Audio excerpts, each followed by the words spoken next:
Alright, so this is kind of an unexpected video we're doing here today because we had an unexpected yet very pleasant surprise yesterday. Let's head out here to the shop real quick. If you guys remember, it's been several months ago now, we picked up a Suzuki LT185. Got it running, but it smoked, it knocked like crazy.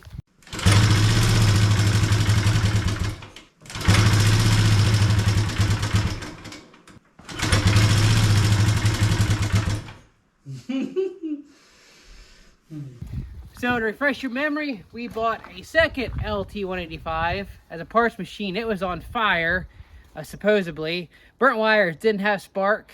Well, come on, let me show you.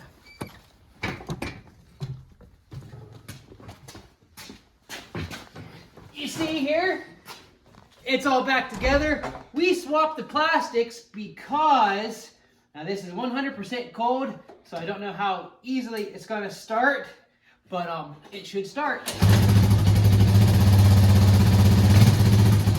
Oh, she's in gear. Where's it go?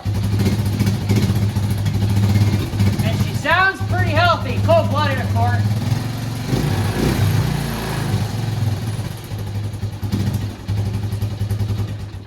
So yeah, unexpected video. The Suzuki LT185, the second one we bought in hopes that it had a good motor. It's up and running. So yeah, Tor and I was just out here tinkering a little bit yesterday.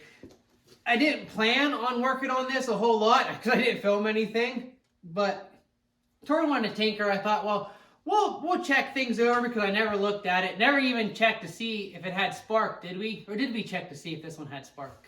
Camera girl, I can't remember. Do you remember, Lisa? I have no idea. But anyway, the plug that was in it, we tried. I think it didn't have spark. But I took the plug from the running one, tried it in this one yesterday, and we had spark. So I got excited and didn't film anything. Pretty much all we did is we put the carburetor from the running one to this one, put the air filter from that one into this one. We had an up and running machine. So there really wasn't a whole lot to film anyway, but now we have a running Suzuki 185. So for a quick little video, let's take it for a little test drive. And I say little because these front tires hold air for about 3 minutes and then they are flat. Back ones, back ones are probably about the same. This one holds air. This one, actually, they're holding air pretty decent. So it's just the front ones. We'll put a little air into them and at least take a little quick adventure on this. I don't know what year this one is. What's the sticker here say? 83. This was manufactured in 1283, so it's probably actually classed as a 1984. I believe this one was an 86. I mean, there's no difference between the two, but let's take this good old vintage 84 Suzuki LT185 out for a little adventure trip. It's 40 years old. 40 years old. Finally, something that's almost as old as I am. You'd better watch it, buddy. If this is considered a 1984 model, then it is as old as I am. Well, it's all of 83, it'd be a few months older than me. Push, Dory, push! I'm just cleaning. I guess we could drive it, I mean it runs. Ooh, we probably should put a little bit more gas in it too because I didn't put much gas in it yesterday. Just enough for running. Just enough to get it started. So we're going to top off the tank here, put a little gas in her. We'll take it for a little cruise around. Oh, this is light. Is there any left in this one? No, I think this is what I put in it yesterday. Oh. So these little Suzuki 185s are kind of like zippy as far as dependability is concerned. Very simple design, and if taken care of, these things will run forever. These are known to have kind of weak transmission gears, I guess, but this one, I rode it around a little yesterday after we got it running, and it shifts great. So brakes are okay. I mean, these have one single drum brake in the rear, no brakes in front. So, I mean, braking's not going to be the best in this regardless, but it works. At least the foot works. The hand it's all, the cable seized up. It probably just needs lubed. But we do have some braking power down below at least. It's amazing what condition that seat is in. Yeah, even... I mean, there's a tiny little rip in the back. Yeah, even this one is, I mean, I guess this one has a bigger rip right there. But It's not bad, though. it's not bad. I can't remember which one came with which. You have to look at pictures. If you remember, these plastics here are actually the ones that came with that. They're the original color, but you can see they're broke, and somebody painted it blue for whatever reason. I am going to take the mud flaps though, because they are perfectly healthy. I've been soaking the bolts with Blaster, hoping I'll be able to get them off in one piece and save them. Because we're going to put them on the other plastics.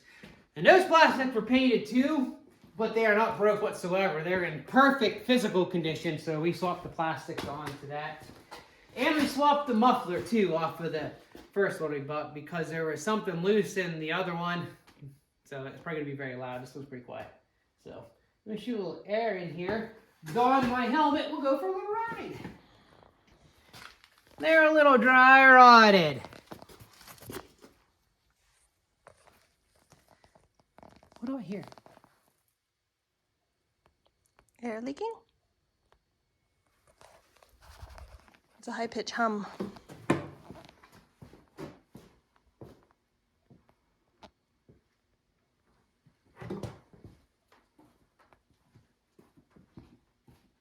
Or something.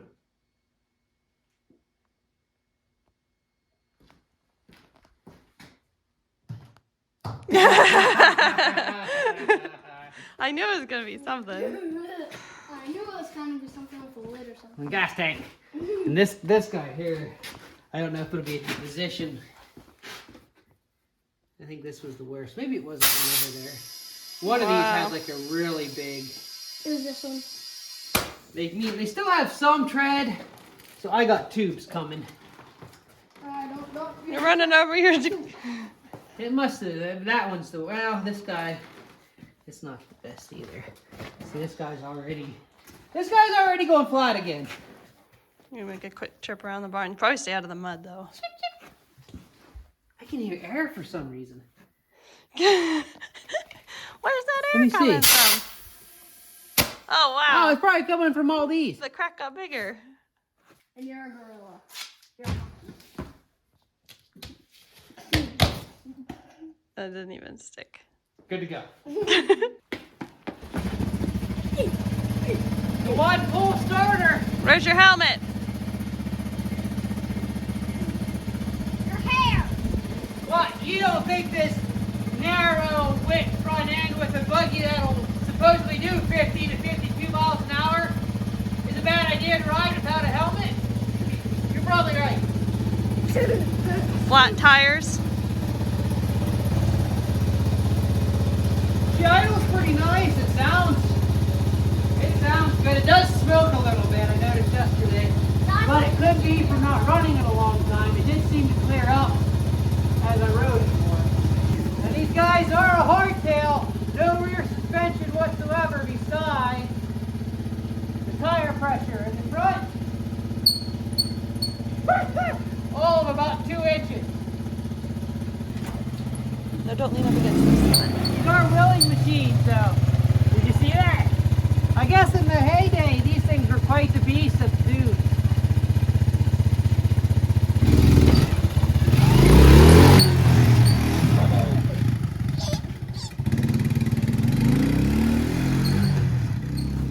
We got the squeaky stuff. Whatever you call the suspension squeaky.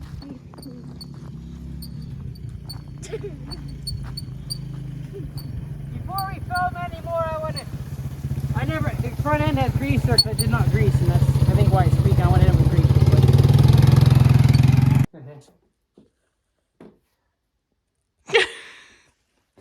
What? Had your head cut off. I had my head cut off. But anyway, we put a little grease in this guy. Before I ripped this rod too hard, I never greased the grease fittings on it, so we wanted to. So good. And also to show you guys, reverse works.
first impressions.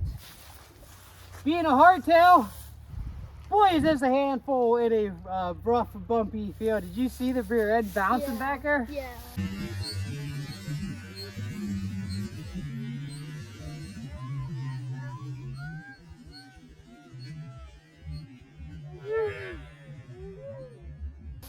I thought I was gonna lose it, but she's got some good get up and go to her. Now, how it compares to Zippy, the 4Trax 200, I don't know. I think we're gonna have to find out. In fact, I think here before the snow flies, we're gonna have a Suzuki LT 185 versus a TRX 200 SX. We'll pit the two together and see who comes out on top as the vintage golden era four-wheeler champion. So I think we will put Zippy versus the Suzuki in a head-to-head competition to see who comes out on top. We'll do drag races, we'll do mini course. I think maybe since this has a designated low gear, we'll have to have a tug-of-war competition. Maybe a jump competition, although this guy has no rear suspension, but you know we're gonna hit I Believe I Can Fly at least once or twice in both machines. So I think we're gonna go ahead and get that video planned and filmed here before the snow flies. So expect to see a versus episode between the Suzuki and Zippy very, very soon. And if you got any suggestions on how you want me to pit these two together, let me know in the comments below. So again, just a quick little short video of the LT 185. I was not expecting to get it running as easy as I did. The only wire, it turns out, that was actually burned was the wire to the tail light. So I mean, that was no biggie. Swapped the carb that I already cleaned on here, threw the exhaust on here. And Torin, how many pulls did it take for me to get it started? Not very many. Like 4 or 5. Yeah, not very many. So I hope you enjoyed this video. Another classic buggy brought back to life. Next time you see this guy, we'll get the mud flaps pulled and on this guy, and we'll throw it up against Zippy and see which comes out on top.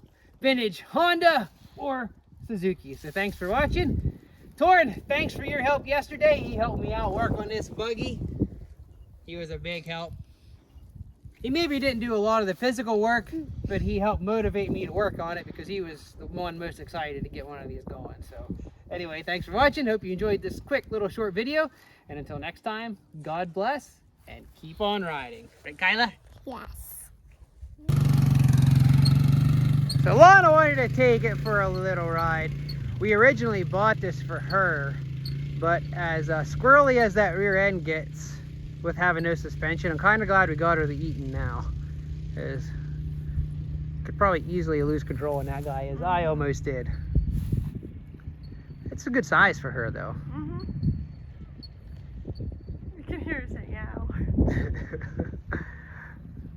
I guess now we got to get the motor from Zippy back in Zippy and get it back running. That shouldn't be too hard. It was a running motor.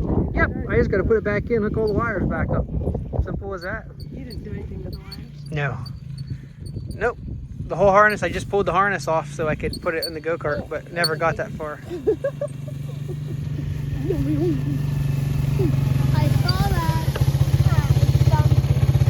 Bumpy but fun, huh? Yeah. You probably still like the Eaton better, don't you? How's the throttle on this one? Easier than the Eaton? We can probably ease the Eaton up though a little bit. So anyway,